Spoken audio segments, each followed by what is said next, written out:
I'm your host, David, and this is the Cold War Channel. Today, we have a special interview with Tristan Williams, who is a PhD candidate at West Virginia University. Her research is focused on Cold War civil defense and the home front on the Cold War, and especially focused on Appalachia, herself being from, I believe she's originally from Ohio, but certainly has spent a lot of time in West Virginia. Welcome, Tristan. Thank you for having me. We're very, very pleased to have you on. For a little bit of background, Tristan has 2 cats, 2 kids, and like many of us, some of us, myself included, has found inspiration in some of her academic work from the Fallout series. Thank you very much, Bethesda. Yes, indeed. Welcome to the channel, Tristan. We're really pleased to have you here. Like I said, thank you for having me. So we'll jump right in here. Your focus and your specialty research is Cold War. It's civil defense and the home front. Mm-hmm. So what brought you to Cold War studies? What brought you to civil defense? Well, originally when I was writing or was trying to figure out what I was going to write my master's thesis on, I wanted to do something on World War II. The instructor was not the guy that I would have had to work with, wasn't very forthcoming with the idea. Like he wasn't thrilled with what I wanted to do. So I was like, how close can I get to World War II without being in World War II? And Fallout 4 had just come out. So I'm sitting there and I'm like playing the game, doing my thing. And I was like, wow, there's a lot of 1950s imagery in this. And I was like, I wonder, started looking in civil defense, and came across wondering what was going on in Appalachia during the Cold War. I mean, we're an impoverished region of the United States. They're, faced with the same sort of propaganda everywhere else in the country. So I really wanted to know what that impact looked like. And so, basically Fallout 4 got me here. And interestingly enough, I was interviewed by the German branch of Bethesda when Fallout 76 came out. So that was a fun interview. I have not myself played Fallout 76, but depending who you speak to, probably the less mentioned about it, the better.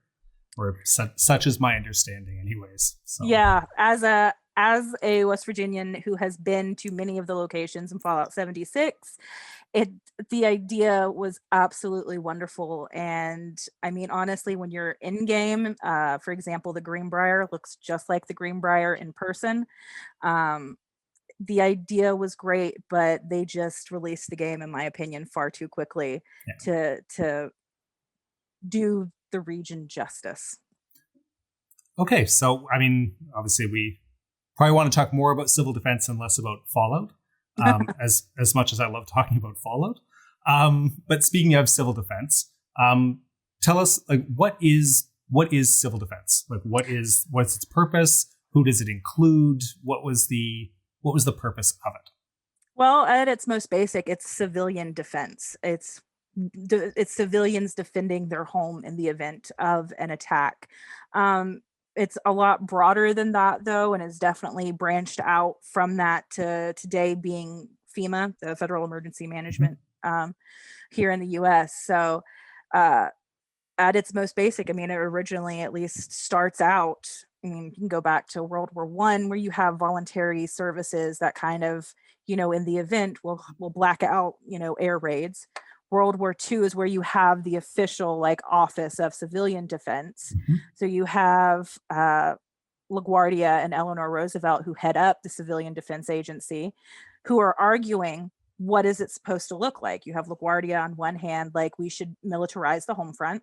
And you have Eleanor Roosevelt on the other side, who's like, hey, we should probably think more of social programs. Like, how are we going to help the people? So then taking that into the Cold War, I mean, that's the basis that the United States is working off of. What does Cold War civil defense look like? And that is, should we militarize the home front? Should civilians have some sort of military training? Or should it just, be another extension of being a housewife? Like, is it the housewife's role to stock the fallout shelter or the basement or prepare that sort of thing? So, I mean, it's a very broad thing. I think it includes many different aspects of defense, from actual fighting, arming up, to no, we're just gonna huddle and, take care of our family. So I think that would probably be the easiest way to put it. Okay. So in a Cold War perspective, by the time sort of the late 40s and the Cold War is really heating up, who's running civil defense programs? Is it a federal program? Is it run at the state level? Further down, like county level? Like what is that sort of general structure, or is it uniform, or does it vary depending on the region that you're in? All of the above.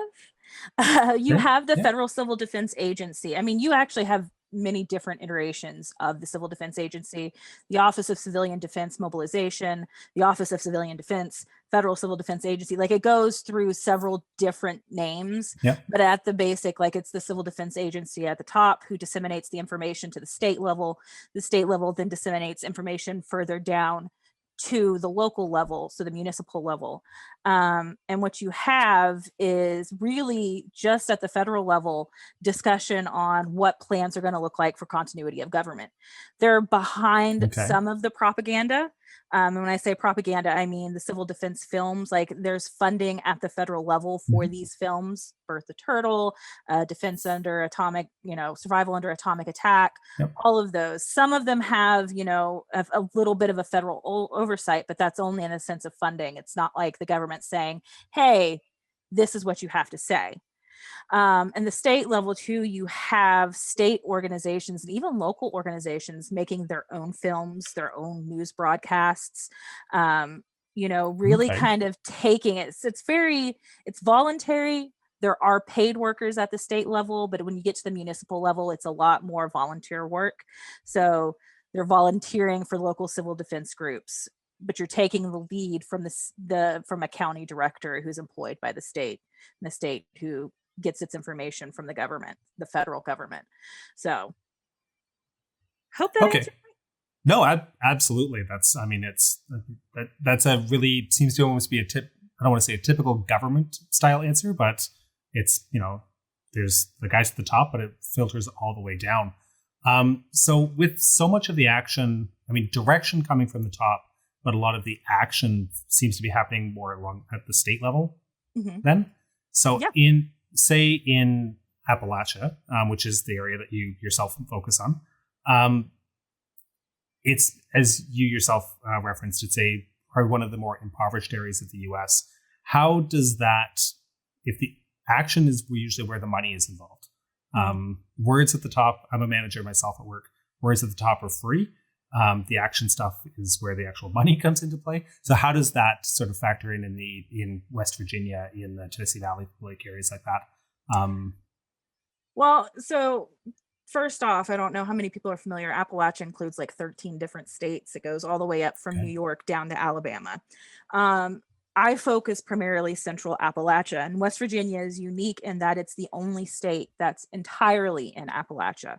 So it's a really good case study for what the Appalachian regions look like that are maybe with a state with more funding.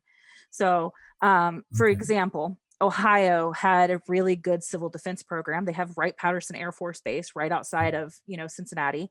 They had their, warning system. You had 45 minutes of warning time that if once those sirens go off, 45 minutes in your shelter, you're good to go. Where then you look at West Virginia, and if you even got a warning, you might have 15 minutes, somewhere in there, give or take. And so, there's not the money and the infrastructure within West Virginia to have an adequate civil defense system. That being said, too, you still have all of that propaganda, all of those films, all of that information being pumped out. Students are still duck and covering under desks. You still have the government asking, hey, you need to make sure you have a plan in place should something happen. All of that but you're dealing with people, especially in the coal fields, that don't have the money to do that. I did an interview with one woman who remembers, doing the duck and cover drills at school and being so terrified listening to about the Cuban Missile Crisis, all of the things that are happening by the late 50s and early 60s, and begging her dad to be like, hey, can we do something? And they were too poor to do anything. So really, you have a lot of the rural areas that, if anything had happened, would be depending on the generosity of the middle class or the upper class, essentially. So, I mean, or they just, I think she said that her dad was pretty much like, well, if we go, I hope we don't realize it happens. Like, kind of Wow. like, well, okay.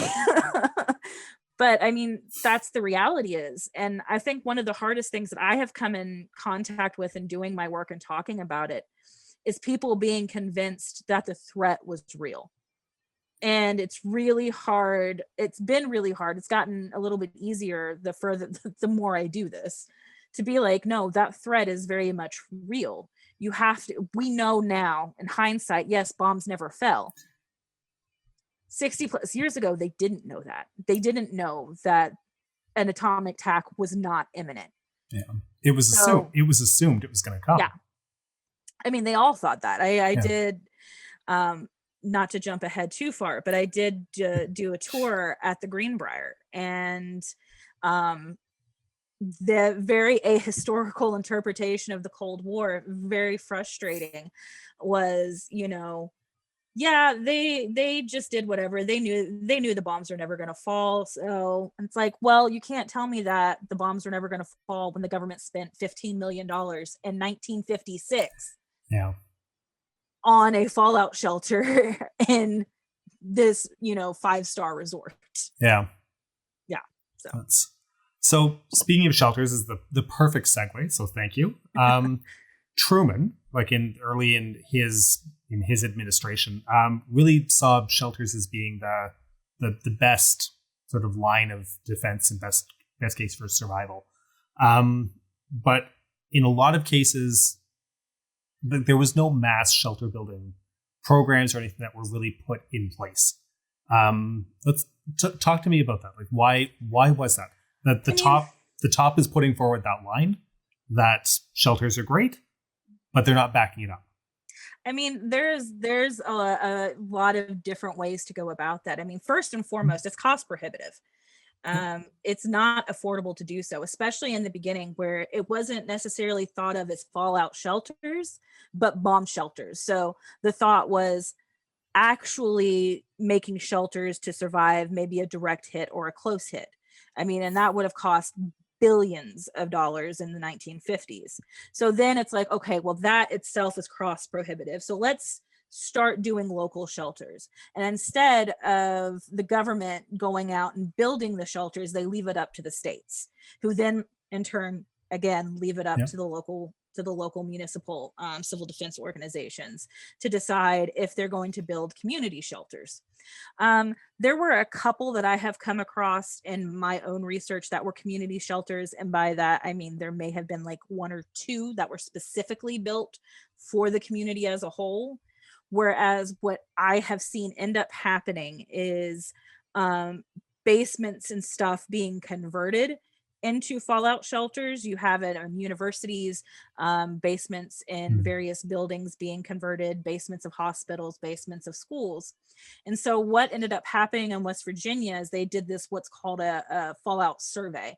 So if you thought that your basement might be up to par to be a fallout shelter, you could apply to be a community shelter. So then they would come in, you'd have civil defense agents come in, evaluate and say, yes, this, meets the certain criteria we have. You can put the white sign out on front of the building. So that's kind of how they got around it without, yes, you should have shelters, but we really don't want to pay for it. So we'll leave it up to you. Basically, yeah. And I wanted to also add too, there was also this fear of a self-reliance on the government. You got to think, we're in the 1950s. Why do we have the Cold War? Communism. What is self-reliance on the government? Communism? Communism. Right, that's it. So you're going to want to have, there's more of a push for self-determination in that respect too, that it should be the family or the individual's responsibility to care for themselves, which in turn cares for the community. It's interesting. I've like in the reading that I've done on the topic and whatnot, I've never actually, was that an official sort of government like policy or explanation for it? Or is that sort of one of the more subtle undertones? I want to say it's more of one of the, it's probably more subtle. I don't know how much in terms of the US and civil defense you have read on. Not as much as you have, obviously. So. But I mean, you have, even in Kennedy's speech, it's always about the individual. Like Kennedy did a speech right after he was elected president on civil defense and, the Cold War and all of that. But it becomes very much on the person and the family. So there's a book called Defending the Home Front. It's by Civil Defense Begins at Home by Laura McEnaney. And she talks about the role of the home being, the center of civil defense. Like that's where it is. Okay. And so again, the subtle undertone being, we don't want reliance on the government, which I could dive in layers here because you have the rise of the new conservative wing that really kind of starts in the 1950s, where it comes to a head with the election of Nixon and then Reagan. Yeah. So, and that happens because they feel like the government's too soft on communism. It's a lot. It's a lot there. It's a lot to unpack. Oh no, this is, yeah, there is a lot. There's, 30 years of policy that's going into this, and it's all being affected by international politics. Obviously, there's lots of domestic things. Not everything's uniform across the country either, one would assume. So, no. Like I said, you don't have the same sort of effort put in West Virginia as you do in Ohio or California or New York even. But what's interesting and something that I think is relevant, and I think I mentioned it in my thesis, is that I don't think it's population centers that would have been targeted. It would have been the industrial center. And that would have been coal mines, the steel industry. Right. And in the United States, that's Appalachia. That's a lot of the steel industry. Pittsburgh is like an hour up from here.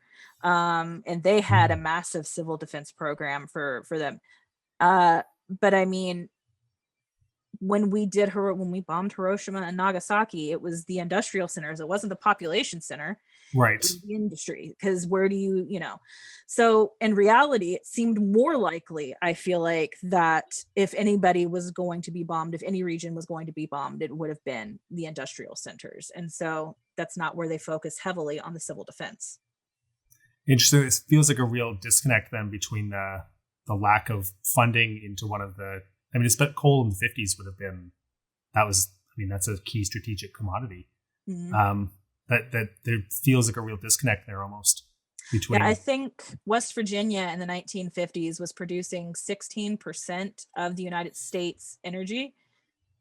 If I'm remembering that number correctly, it's somewhere between 10 and 16%. Like it's producing a good chunk of the energy coming, in the United States, like the coal production. That's huge. So, yeah. So it's like, can't ignore it. Wow. So in the event that, it's that the unthinkable happens, like a nuclear strike is determined to be incoming. Mm-hmm. That the warning system then comes into effect. What does that look like? Like, what does that warning system look like? How do people get notified? You've sort of mentioned a little bit about time frames. Like what is this? So, you have the standard system would have been Conrad initially. I think it was the 51 into like the early 60s. Then that goes to like, I want to say the emergency broadcast system, mm-hmm. and then emergency alert system. So you have these three, but Conrad being the main one. And that of course would be on radios or what have you, would go off. And assuming, in the 1950s, most people, if they don't have televisions, they do, hopefully, we thought, would have a radio. Now, West Virginia is known as the Mountain State. And I came across a letter in my research that was talking about how the emergency broadcasts couldn't get across the state effectively because it's mountainous. So they needed to build more, radio towers. And I think now, if you listen to NPR in West Virginia, there's like 12 different like radio towers that they mention, because that's you just can't, with all of the hollers and stuff, get the radios down into the hills. Yep. So I was looking more recently at some of this stuff and the way that communication was going to go. If it wasn't through the radio, the information was going to go out either by the police, maybe going out and around in the community. There may or may not have been sirens available to go off. And at one point there was even carrion pigeons, like using pigeons to help. Oh, wow. Pass the information onward. So there were different ways that they were planning, at least in West Virginia, to make sure that the information got out. You almost have to hope that that's a really fast pigeon. You would think you'd be like, yeah, you fly, pigeon, fly. But when you get down to it, let's just assume for a minute that everybody has access to Conrad. Everybody can either see the broadcast or hear it. Assuming that the information makes it out, by the time it gets to West Virginia and across the state, would have been 15-minute warning time, tops, give or take. So you would have had 15 minutes from the time you hear that emergency to be like, all right, let's get our things and go to the basement or go to the community shelter or go to a cave, like to an old mine, which is the case in some of the more rural areas of the state. Yeah. Where in Ohio and Kentucky and some, even in Kentucky, I think they were at like 30 minutes time.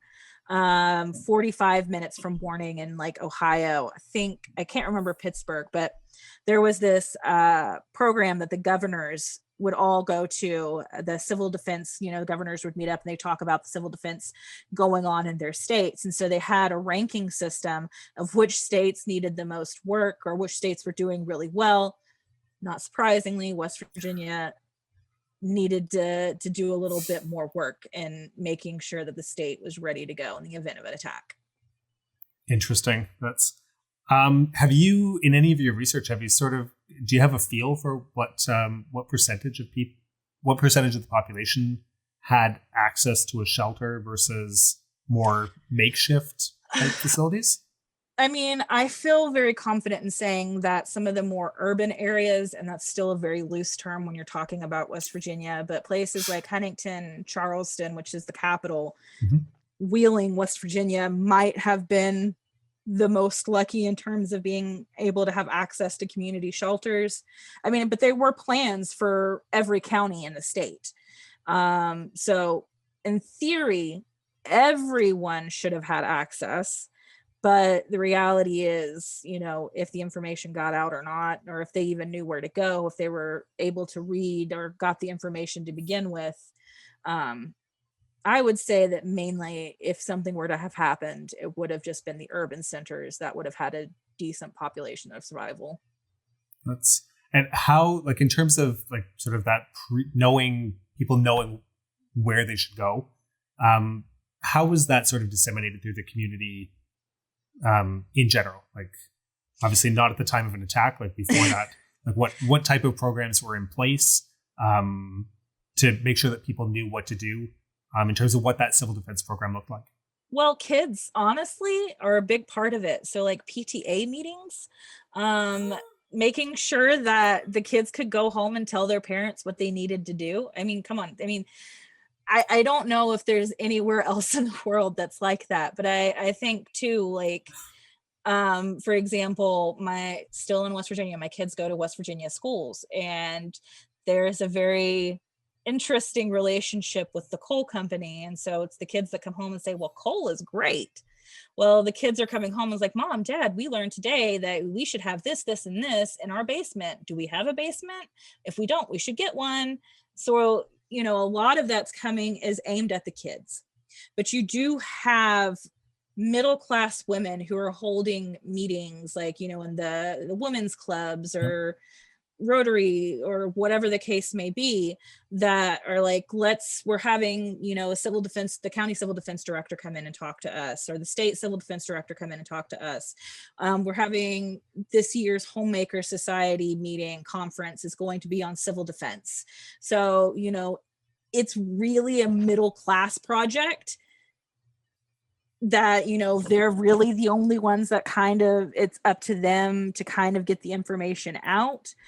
But if it's outside of that, I feel a lot of it's at the school level, like with children, elementary, middle school, high school, that's really going home and saying, this is what they said we should do at school. So at least that's the way I feel has been for West Virginia. So if you don't have kids, then you were cannon fodder. I mean, well, your words, not mine. But I was going to originally say crispy critters, so I think we'll go with cannon fodder.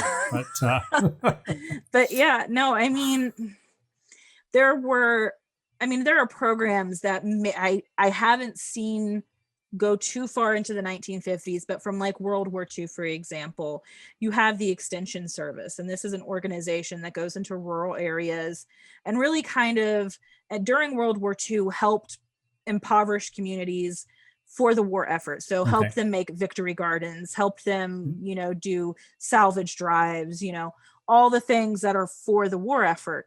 And there's some evidence that that's also involved with civil defense.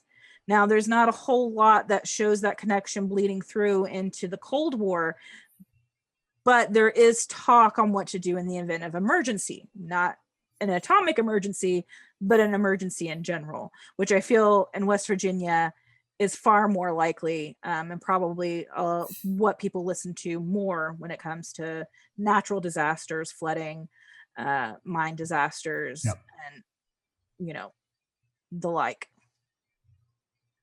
Okay. So let's circle back to something we talked or that you brought up a couple of minutes ago. Greenbrier. Greenbrier. That's everyone who knows about Greenbrier seems to absolutely love Greenbrier. I have not had the opportunity to visit. It is on a very, very long checklist of places I want to go to. But for those out there, the viewers who don't know what Greenbrier is, tell us about Greenbrier. It's West Virginia's only fancy resort. Actually, today is owned by our esteemed governor. But it's been around, I think, it started up in the 1700s around a sulfur spring, and just kind of became a place for people both north and south, which is a big deal in the US, to kind of congregate and convalesce and take in, as they said, the vapors. So from that, it just becomes this massive resort. World War II, it's turned into a military hospital. Mm-hmm. Eisenhower convalesces there. So you're seeing where this might be going. So they take, Eisenhower is there. He's played golf there. He's visited there. And then it comes time to be like, the government needs to have a continuity plan here. We need to think of something outside of DC to kind of protect Congress so we can make sure that things keep running. And so in the grand plan of trying to figure out where this secret, survival place is going to be, he picks the Greenbrier. In terms of shelters, if you're going to stay anywhere, a fancy 5-star resort in the middle of an apocalypse just might be okay. So they spend, like I mentioned, about $15 million. I don't even know, umpteen million tons of concrete to build this shelter. And it's to be clear, it's not a bomb shelter. It is a fallout shelter. So it wouldn't have survived a direct hit. But it was enough to house, or big enough to house, like 1,000 people. Well, it was supposed to house like everybody in Congress plus a secretary or, an aide of some sort. So 530 something plus one for each person. is supposed to be in these bunks. And I don't know if you've seen images of it, but these are like very tiny metal military-esque bunks. Yep. And thinking of people like Eisenhower or any other congressman at the time, Senator Joseph McCarthy in this bunker just cracks me up. But I'm pretty sure they would have just left him outside. I would hope.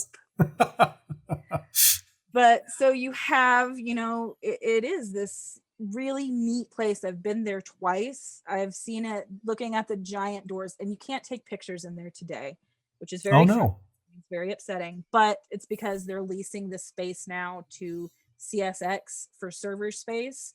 So like all of their servers for their massive corporation is there. But they still do tours through it, and just seeing like the big doors and seeing the ventilation systems and seeing like, what it would have been to be there. I mean, it's just so cool. If you get the chance to go, take the tour guides, information with a grain of salt. Just soak in the surroundings, because they're not trained historians. I don't want to demean them in their job, but they aren't trained historians. I mean, the Cold War basically was explained at the time. It was a war of ideology, and left at that. And it's just kind of like, you have this captive audience where you could actually talk about all of these things that are going on, and you're just like, it's a war of ideology. They didn't think the bombs were actually going to fall, so they just built this place. I'm like, you don't spend that kind of money on it. But it was chosen. Go ahead. No, I was going to say, to be fair, I mean, they're telling a story. That's their job. So that's.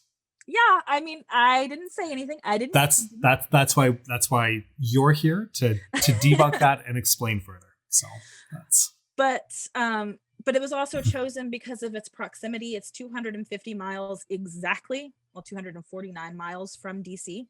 So it's out of the destruction zone. Yep. It was right off the interstate. It was also right off a rail line. And it, at the time, had its own airport. So you could fly in as well. Now, if I'm remembering correctly, one of the first operational alerts when they did like a massive civil defense drill, Eisenhower was the first president to actually ride in a helicopter. Oh, okay. Oh, wow. Yeah. So, I mean, it made sense. Nobody is going to suspect, I guess, a giant resort. And until 1992, that was where they would have gone. Washington Post wrote about it, blew open the story, and then they had to move it elsewhere. But up until then, the entire time, I mean, it was ready October 2nd, 1962, just very short of, right before the Cuban Missile Crisis. I mean, it went on standby for Kennedy. The timing couldn't have been better for a grand opening. Right? But, I mean, they kept it updated technology-wise. They kept food. They rotated it out. So, I mean, it was ready to go at any point. So there was a group of people, they called them the Forsyth agency or something like that, that stayed and worked there. As like 15 to 20 people that stayed and worked there full time just to keep the place, ready if something were to go down. So now a facility like Greenbrier, there's only one. The Greenbrier was a government-only facility, though. That wasn't open or available to anyone else. Oh, correct? Like somebody...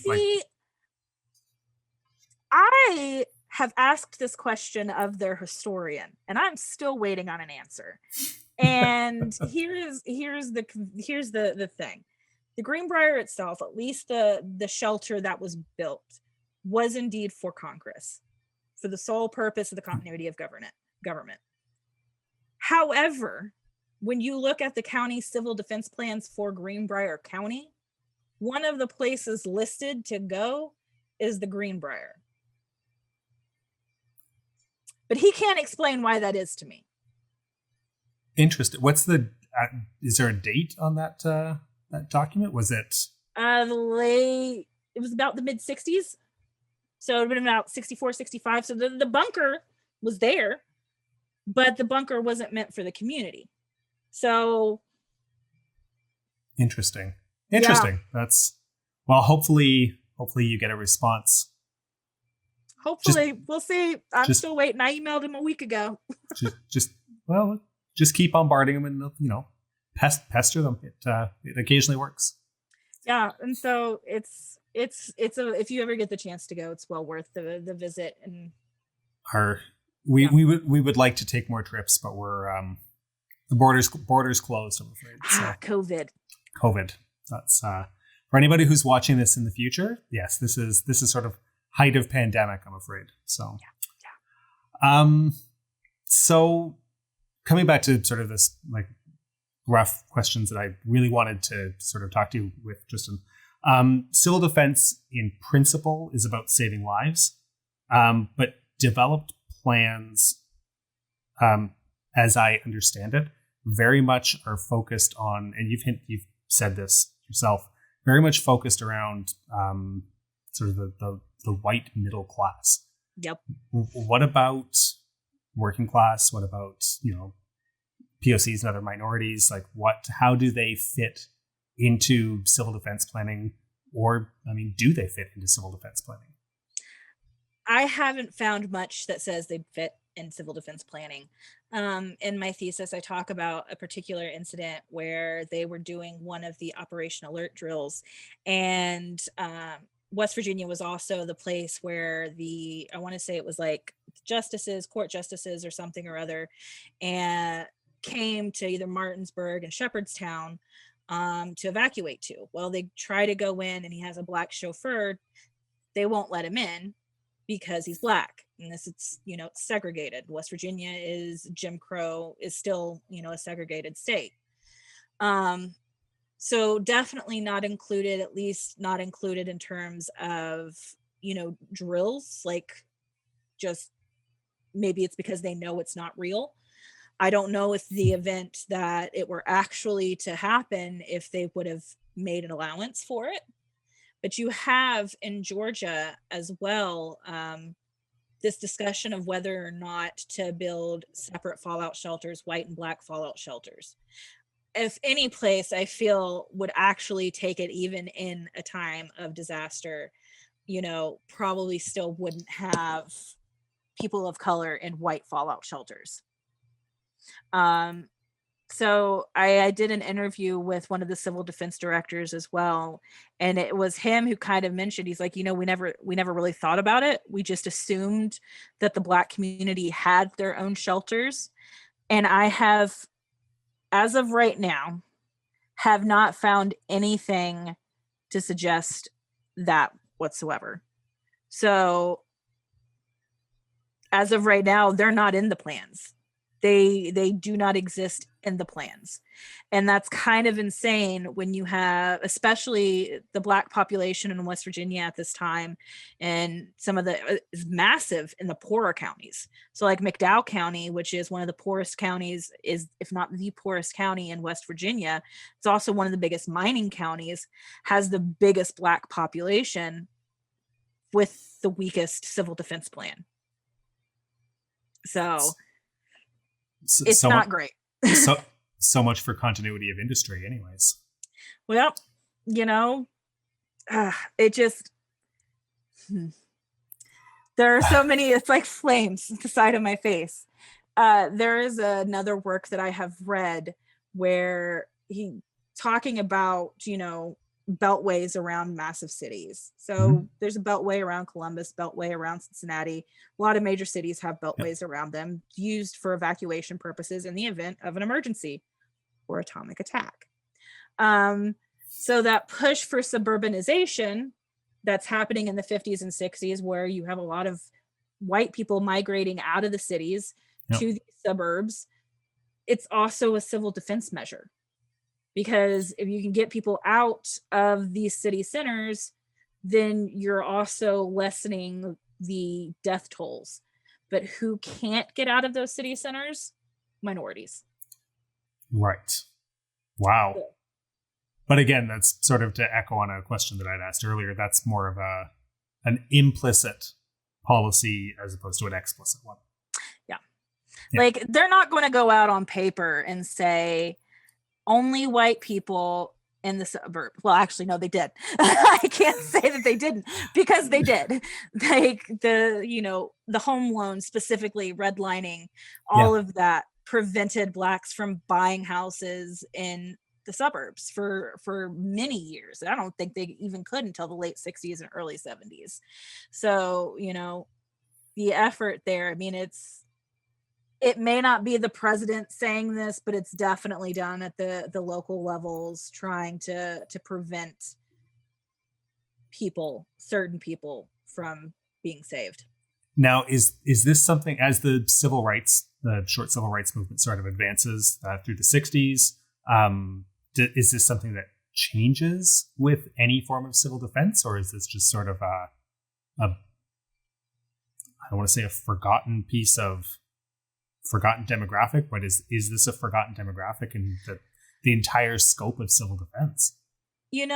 I have asked this question and have had this conversation with my own advisors, because this is definitely something I'm looking to branch out more on my dissertation. And I've had people say that perhaps the reason we don't hear a whole lot about the Black community in civil defense is because the civil rights movement is so prevalent. Oh my goodness. I have been lecturing all day. Relevant and there.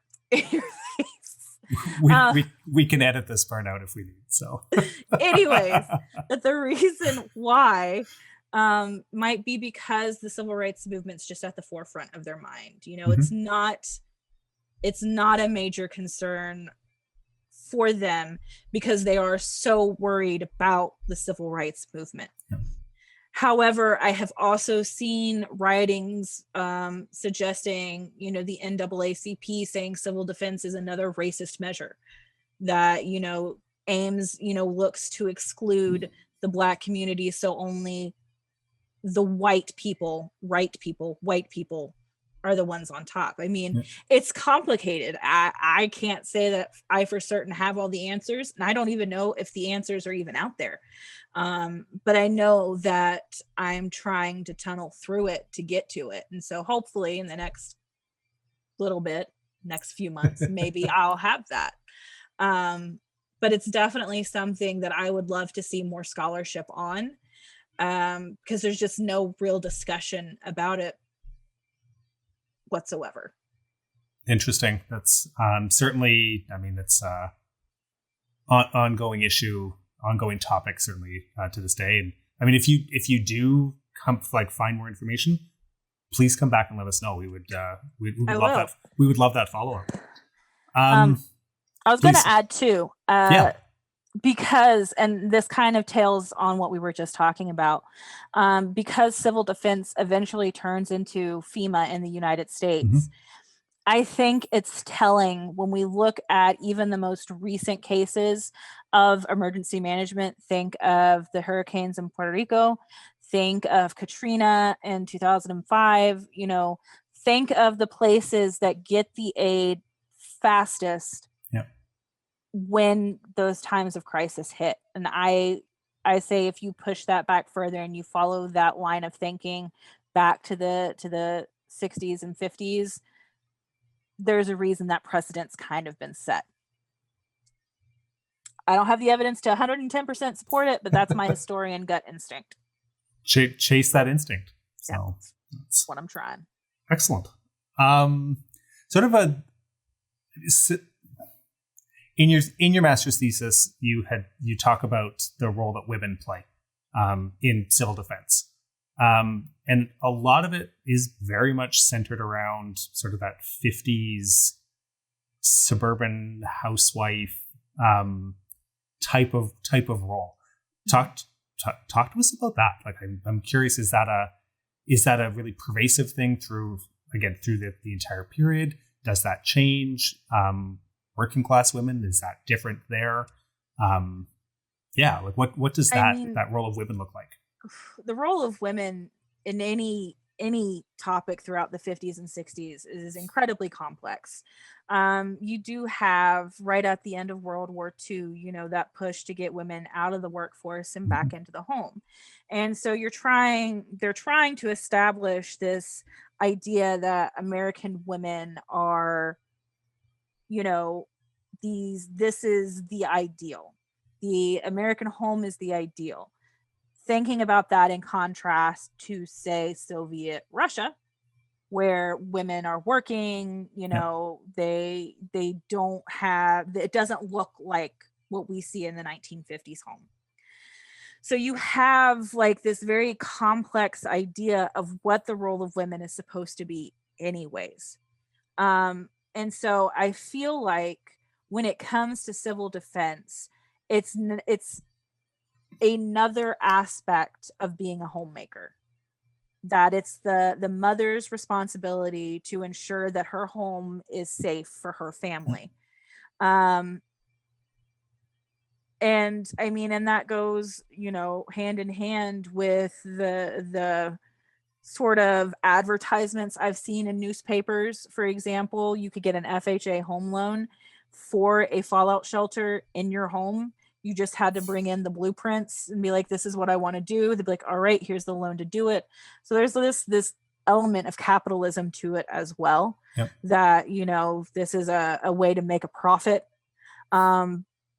But I think you see the women buying into it more. And I hate to say it because it's such a gendered idea, that it's because they are so concerned about their children and their family and maintaining that family.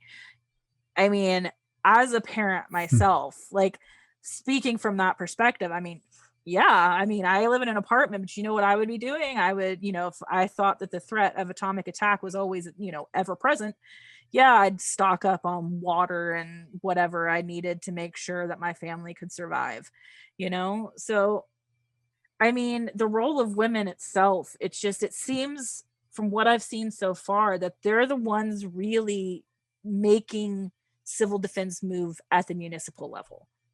They're the Okay. ones really kind of pushing for civil defense films in schools at the PTA meetings. Even if it is middle class, it's still middle class women who are really kind of making sure that the community, or at least what I assume they think is their community, knows what to do. Segregated community, that's going to look a lot different.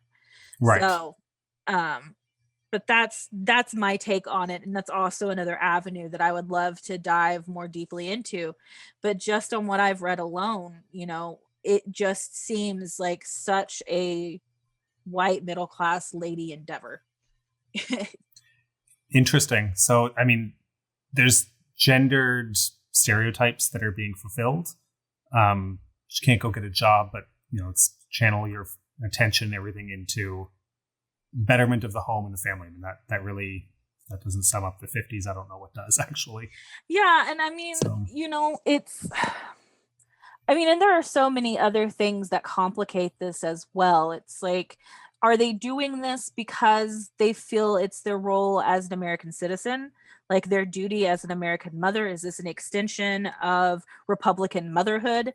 And if anybody is not familiar with that, it's the role of the mother to raise good democratic citizens. And so, is this an extension of that? Is this what's being pumped out at the federal level to tell people, in order to be a good citizen, you have to prepare the home, and that starts first. Whose realm is the home? It's the mother's. So I gotta write that down. That kind of just hit me out of nowhere. We've got it recorded for you, if nothing else. Sweet. So, similar question, like, instead of civil rights, though, with the birth of I shouldn't say the birth, the revitalization of the women's rights movement in the early 60s, and as that picks up through the 60s, does that change how civil defense is looked at that point, or is that very much? I don't have an answer. Are they two separate things? Yeah. I don't have an answer for that yet. I usually stopped off of my research at this point about 1965, 68, give or take. And I don't think the women's rights movement really picks up until about the late 60s and into the early 70s. I haven't seen a whole lot of overlap. That doesn't mean that I won't. Right. It's just not something that I have found. Mm-hmm. But it's definitely something that I'm interested in looking into more, because I mean, that's got to play a role somehow, you know, like if it was so heavily gendered in the beginning, is that what really, I mean, it obviously has to change because I know that the plans evolve differently when you get to the late 60s and early 70s. It kind of goes from being afraid of atomic attack. I mean, it's always still there, but it goes more into, you know, natural disasters. Right, more into what FEMA looks at or Yeah. is supposed to look at now. So Yeah. interesting. That yeah, no, I mean I think that's again, like when you have your answers for that, Tristan, please Oh, I would love come back to. and let us know. Um, Civil defense planning seems to have been the impression that I get is that it was fairly widely talked about, certainly in among middle class circles, starting from about the 1950s. But obviously, from what we've been talking about, budget shortfalls, access to shelters, to sort of protect civil rights protections, things like that, was far more limited than that access to information. Was in any of your research, anything that you've seen, people you've talked to, that gap between knowing about what civil defense is supposed to do for you versus having access to it, does that create fears? Does that create unease? Like what's the public perception at the time of how protected people felt? I mean, I go back to that story of the girl that, you know, was watching basically the Cuban Missile Crisis unfold in her living room, listening to the news and begging her parents to, hey, can we build a fallout shelter? You know, I think based on that, really, I mean, that there is an element of fear. Like she didn't have access to this. Her family didn't have access to this, and she was terrified of what was going to happen. Um, I I don't have an accurate answer. I don't feel comfortable No. enough to say that that's how it always was and has been. Um, but you know, I firmly believe that knowing what the plans could have been or knowing what the plans were, let's just say hypothetically here, you have a kid that comes home and is like, hey, this is duck and cover. This is what we talked about. You know, our teacher said we should have X, Y, and Z, you know, just in case for emergencies.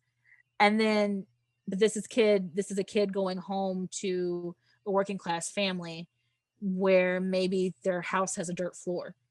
And the mom's just kind of like, the parents might just be like, yeah, we can't do that. We can't afford that. Yeah.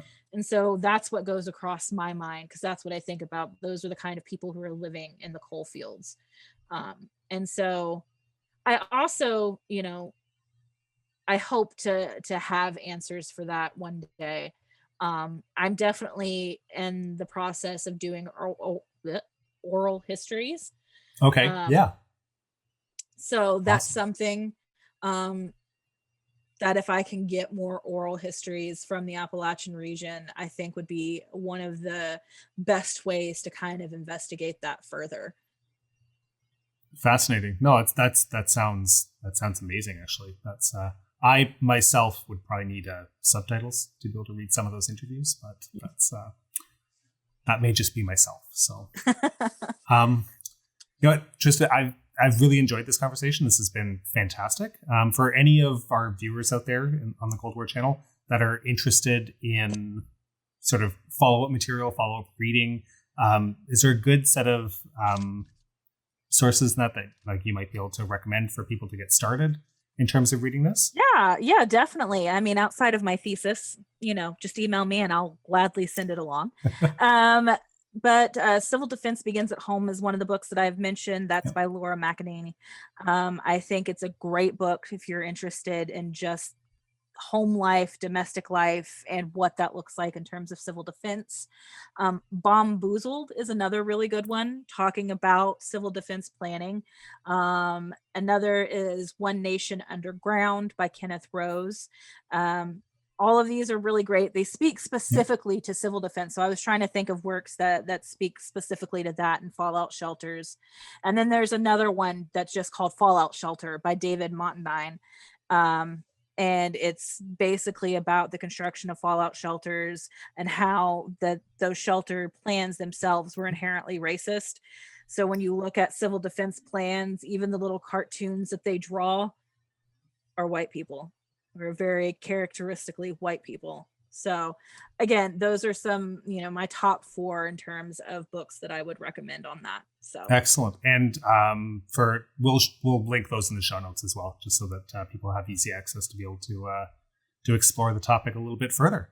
Yeah. But thank you very much, Tristan. This has been absolutely fantastic. This is a really fascinating topic that clearly is probably not as well researched on an academic level as needs to be. And it's a key aspect of the Cold War that I think gets ignored a lot. People want to look at nuclear bombs and the delivery systems and a little bit less about what the effect and the impact is on the people on the receiving end, I'm afraid. So, yep, this is true. I agree. Again, thank you very much for your time, Tristan. We certainly appreciate you taking the time out of your busy day.